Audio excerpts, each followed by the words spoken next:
Luke Broyles here in beautiful El Salvador. The ocean is literally right here. I don't know if you can see that on camera, but the ocean is right here. Beautiful beach corner here, a little slice of heaven. And that's because we're here at Bitcoin Boot Camp. Bitcoin Boot Camp is a couple-day little retreat we're having here in El Salvador for people in Bitcoin, OGs and newbies alike. And yeah, but now we have to go because I got to go record a podcast with Mike Peterson, the OG at Bitcoin Beach. And but on the way there's a lot to talk about, right? So I just got out of a 3-hour session talking about Bitcoin mining with a dozen or so folks here. Here, you want to hop in? Here, let me open the door for you, man. Yeah, but go ahead and hop in here. But yeah, there's a lot going on, so go ahead and hop in. We got Mike in there, Mike Smith.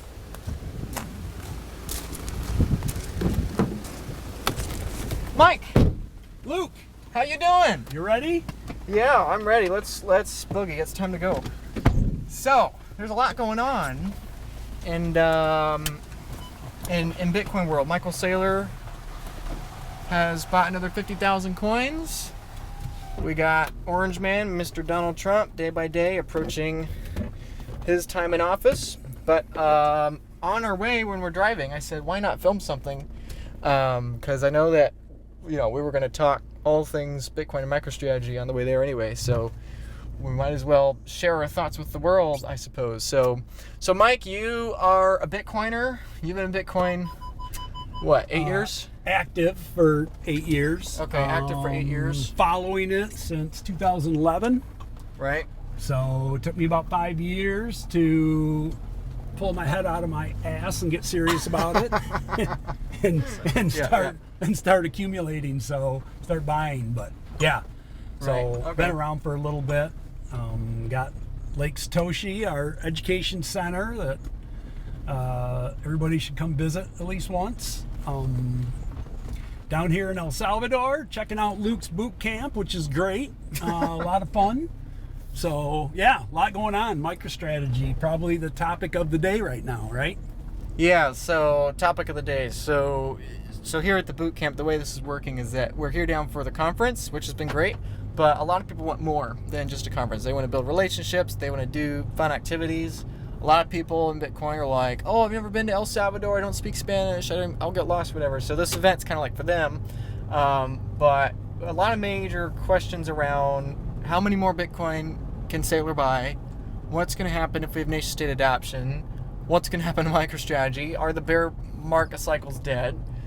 All that kind of stuff. So I guess first of all, let's talk about not you, Mike, but the other Mike Saylor. So what do you think with the news of another 50,000 coins? I think probably for most people, it's a huge shock that he was able to get so many in one big buy, one big announcement. Can you explain how he's able to actually buy more Bitcoin as a function of Bitcoin price going up? Because that's something I think a lot of people maybe don't quite track on. How is he able to buy more despite the price going up? Actually, none of this is a surprise. He's been telegraphing what his plan is, and that is to buy as much Bitcoin as possible at the top, all the way to the top. And, he just, with his last earnings report, cleared himself for ATM or at the money $21 billion stock issuance and $21 billion worth of debt that he can issue and buy Bitcoin with it. And he had $1 billion left on the last one. He burned that up and used $1 million of the $21 million a couple weeks ago, and bought 20-some thousand, 27,000, I think, Bitcoin Right. a couple weeks ago. And he just used, I think, about $4.5 billion on this last issuance, which I saw was like November 11th to the 13th, that he issued the money, and then he used about 5 trading days, I think, to buy 50,000. So he was sitting there picking off Bitcoin. It looked to me like anytime it got under $90,000. And I think he's probably issuing stock right now as we drive down this road on our way to Bitcoin Beach. And he is going to continue to do that. I was watching the True North guys there that have a great podcast that they come out with on Wednesdays now, talking about Saylor going through the 21 billion ATM or at the market share issuance in November and December.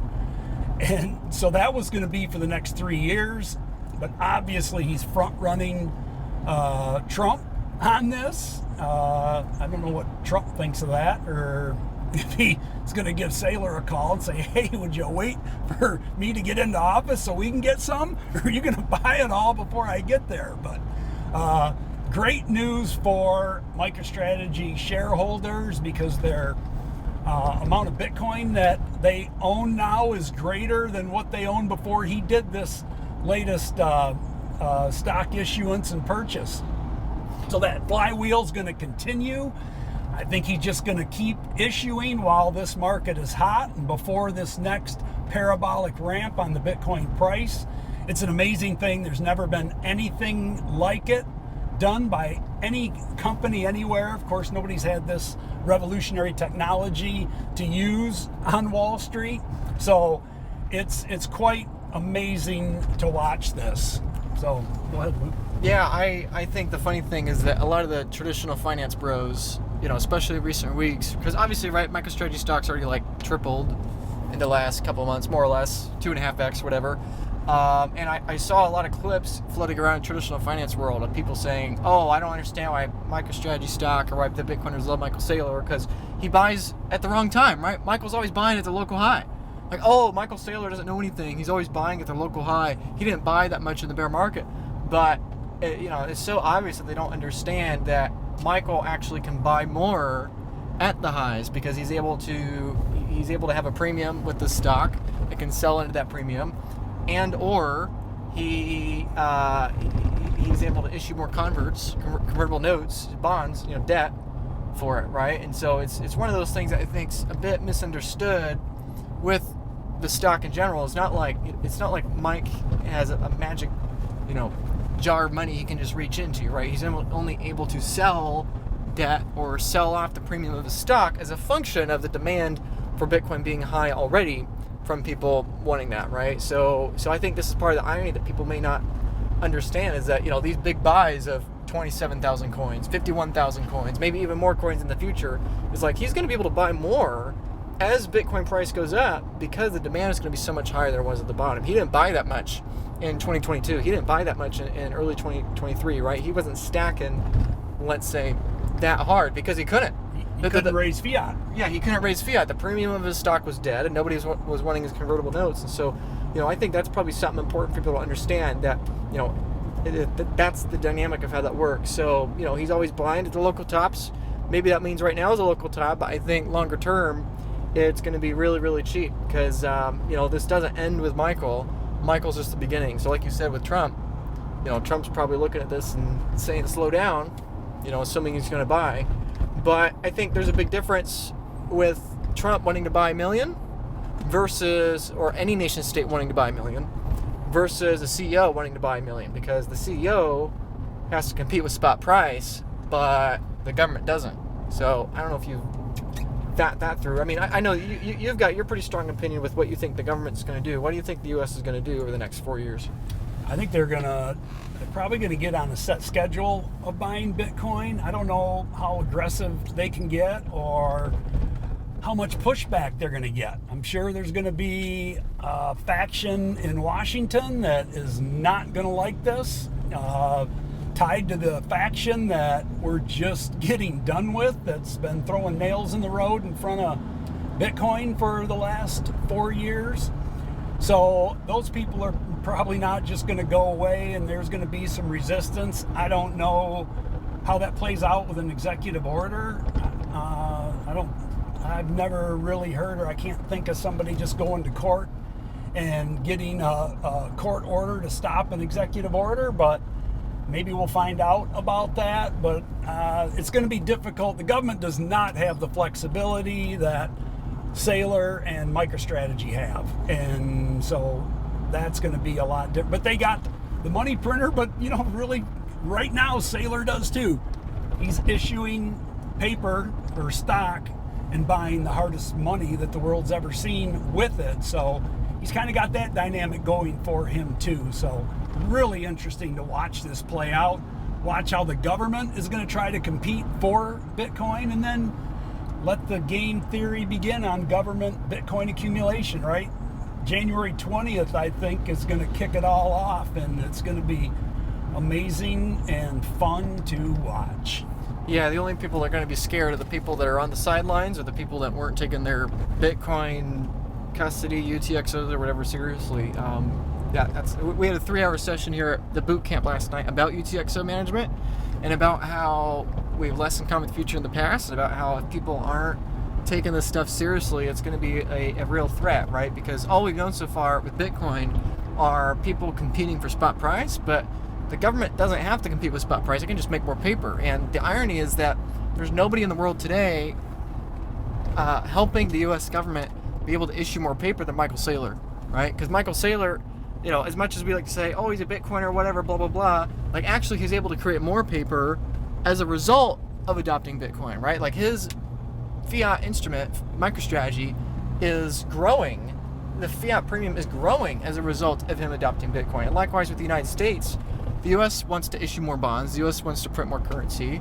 And I think the best way they're going to do that is going to buy Bitcoin. And so I don't think either of us might think that Donald Trump fully understands Bitcoin.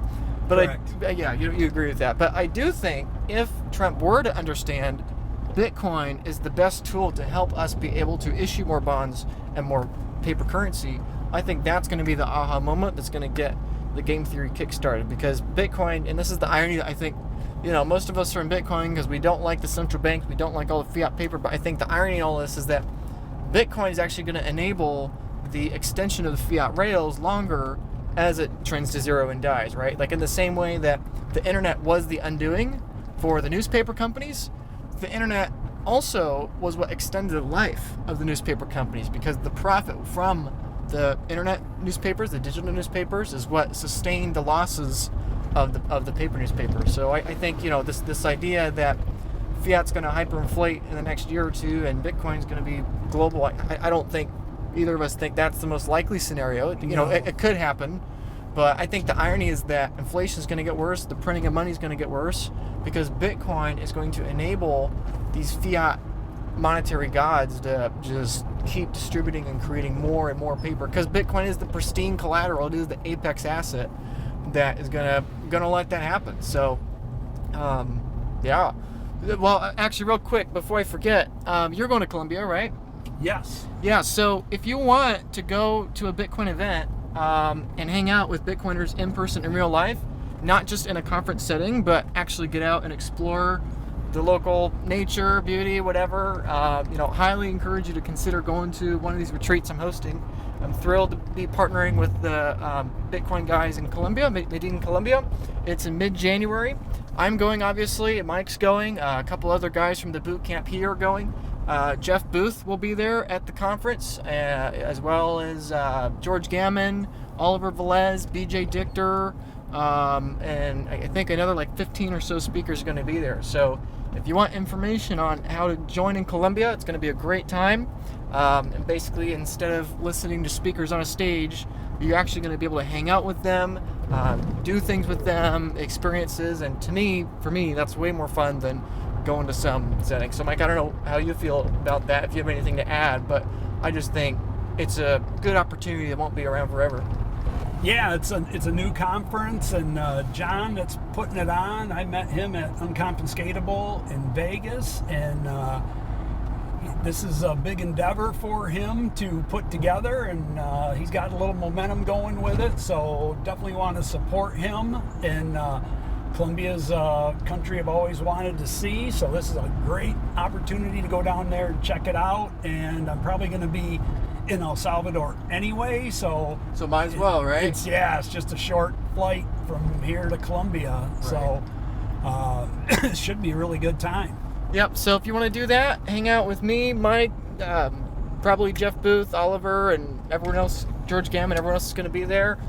Information in the description or whatever. Just text the number on the screen, reach out with Columbia, and just let me know that you want to go. I'll be happy to get you hooked up to do that. Now, I think, Mike, we're almost there, but as we wrap up, I think a lot of people right now, a lot of people at the event here are also asking me, what's the proper distribution, right? Basically, as Bitcoin gets more valuable and as UTXOs become increasingly more towards generational wealth, to me, I think there's going to be a trifurcation, right? There's a bifurcation, but this is a trifurcation where you have most people going to do paper Bitcoin, like MicroStrategy, the ETF, and you're going to have the privileged few that can actually afford UTXOs go either the route of non-KYC single sig or KYC multi-sig. And so I'm curious, Mike, you have exposure to all three. You have a lot of exposure to MicroStrategy. You have a lot of exposure, to single sig stuff, and you're a big advocate for that. And you've got you've got increasing exposure to the multi-sig stuff. Can you, since you're basically just a couple years ahead of everyone else, watching this video, do you mind, what you're comfortable with? Do you mind sharing your thought process of the trade-offs, the pros and cons, when it comes to each of these three tracks for people to own their own Bitcoin and their own keys? Yeah, well, owning Bitcoin, there's no substitute for that. And, obviously holding your own keys. So that's your base that you build off from. At least that is for me. And then, MicroStrategy, I've owned that ever since Saylor came out with his big purchase right off the bat. And I've always thought that this could be the most valuable company in the world. It's certainly a top 10 company, and that I did want to have some exposure. It's great for qualified money because, you can get Bitcoin qualified money now, but you couldn't really. It was harder back in the day, and MicroStrategy was a great play. That or GBTC, and now that play's kind of over to me anyway. So it's definitely MicroStrategy. Which I think has the most upside for sure.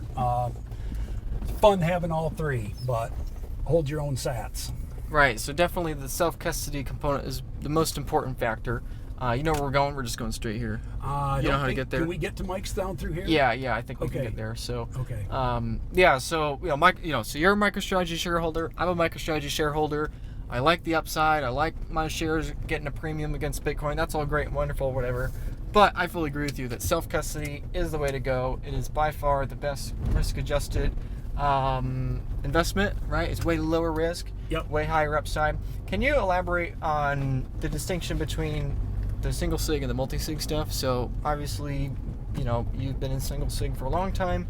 Also, as we were talking earlier today, before we started recording, you're a client of mine now at Bitcoin Advisor, but can you give people an understanding of the trade-off of each? I'm not sure which way we're going here. Let's go this way. Let's see if this works.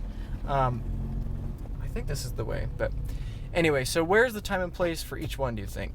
Well, start out with a single sig, your own hardware wallet. That's the easiest. Don't even think about multi-sig if you can't handle that. But once you get comfortable with that, and if you do want to go to a multi-sig setup to make it easier for your family, your loved ones, your heirs to be able to access it and with some help, the Bitcoin Advisor and Luke, they have a great system that I just onboarded with here in the last week, and I'm trying that out and moving more sats there on what I'm comfortable with. So everybody's kind of got to evaluate that themselves on what they are comfortable with and figure out their own plan. But I like having all exposure to all three. So that's my diversification.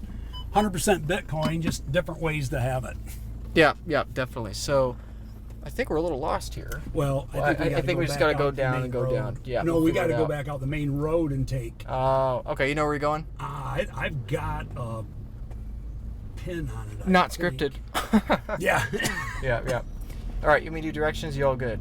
Do you have a pin on it? No, I don't. Okay. Yeah, we'll figure it out. I'm thinking it's right up in there. Yeah.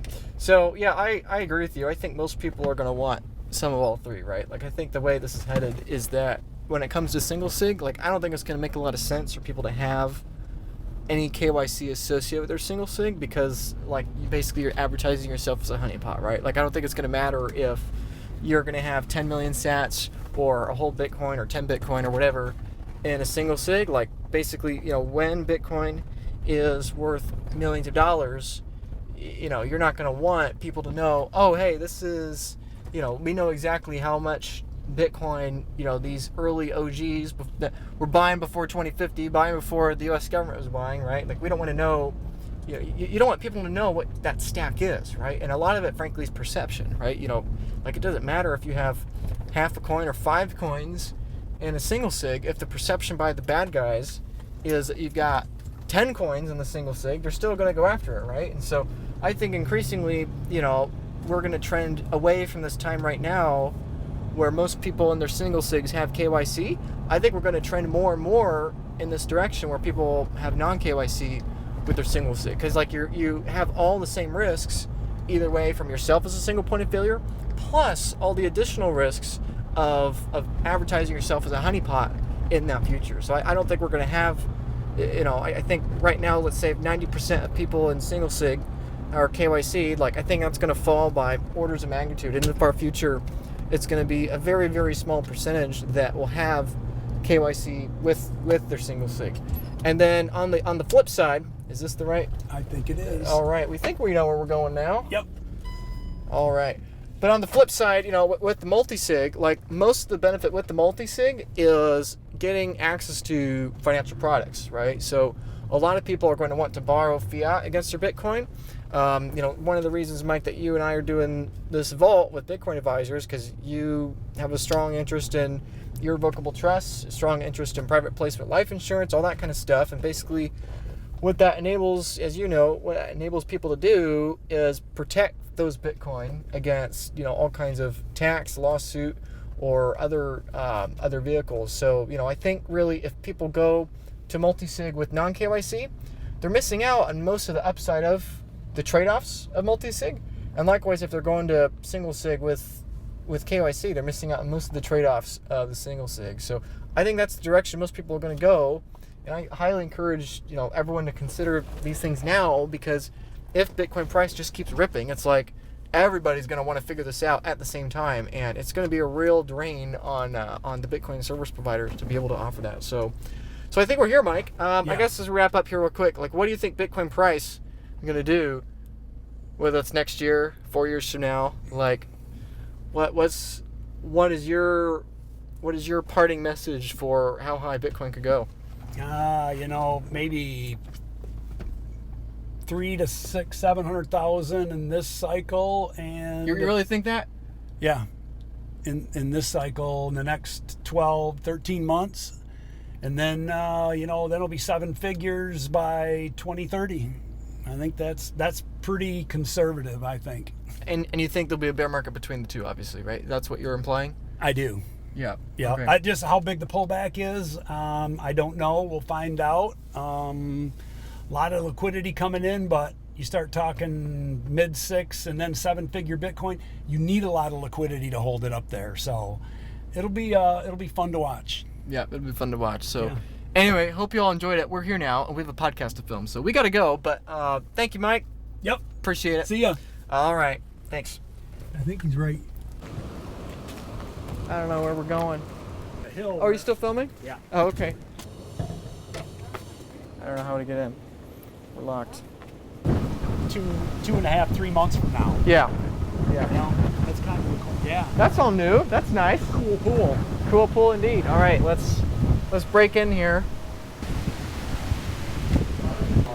Can you come in? Oh, yeah, sure. Yeah, come in. We're all good. Oh, hey. We weren't sure if it was good to come in or not. Hey, everyone. Oh, man. Mike? We'll go. We'll leave you for the next. It's good to see you. We're gonna come visit you for. You got the slides we need? What? We got the slides we need? Yeah. Hope so.